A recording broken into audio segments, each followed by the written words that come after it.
high.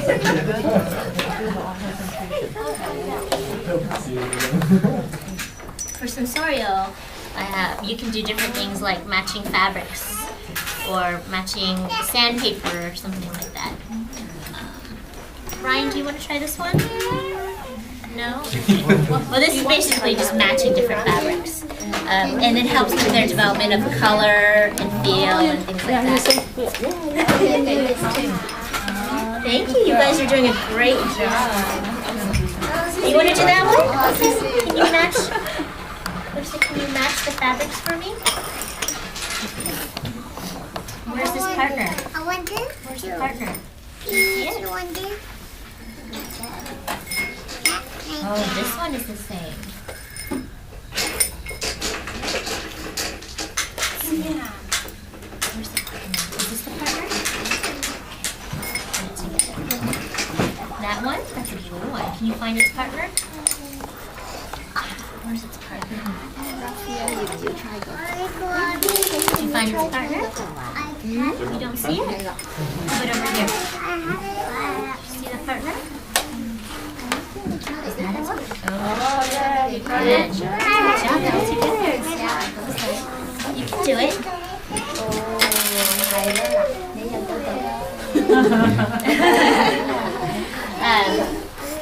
So what are the things, and then we'll go into math and language a little later, but those are pretty self-explanatory. I just wanted to explain what practical life and sensorial were. So what can you do at home to teach your child? The first thing you can do is make sure you set up a child-friendly environment. I'm sure most of you have a lot of toys and child-sized, chairs and things at home. But making your home accessible to your child is key. Making sure that they can even serve themselves a snack. Some of you might be thinking, wow, how can they do that? But when they're, 3, 4 years old, if you set your house up correctly, they can do it themselves. They can get their own dishes, they can have their own water pitcher and learn how to pour. And they might make a mess, but you know what? You're fostering their independence, you're helping them learn how to take care of themselves, you're teaching them how to have that concentration to pour water and walk it carefully back, Setting up your home is really, really important. Because a lot of times, everything is adult-sized. Everything is too big, and adults do everything for the child. But the child actually wants to do things for, him or herself. And so, setting things up so that they can clean up their own toys, so that they can get themselves their own snacks, that their clothes are accessible so they can dress themselves, learning how to, do a button, zip, their clothes up. Those are all fine motor skills that they'll need, later in life. Having your kids do chores is a great thing to do. Having them sweep up the kitchen floor or wipe the table. When you're wiping the table, that circular motion, that helps with writing later on in life. So a lot of just developing these in this concentration.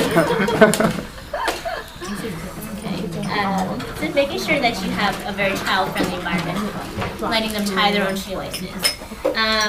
Independence is more important than getting things done.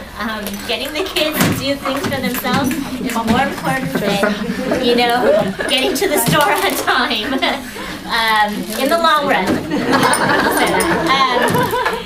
Just making sure that you let the child do things for him or her herself, tie their own shoelaces, get dressed themselves. I know a lot of times we're like, gotta go, and you just want to get it done, and you want to get them out the door, but letting them learn how to do it for themselves just really builds their self-confidence up, builds up their independence, their ability to concentrate and to do something.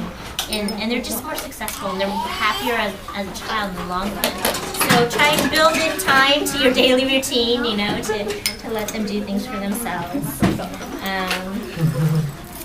Give them realistic choices. A lot of times you'll ask a child, don't you want to go to grandma's house? And really they don't, but they don't have a choice. So why are you asking them? Don't give them choices like that. Give them choices more like, do you want to read a book or do you want to color?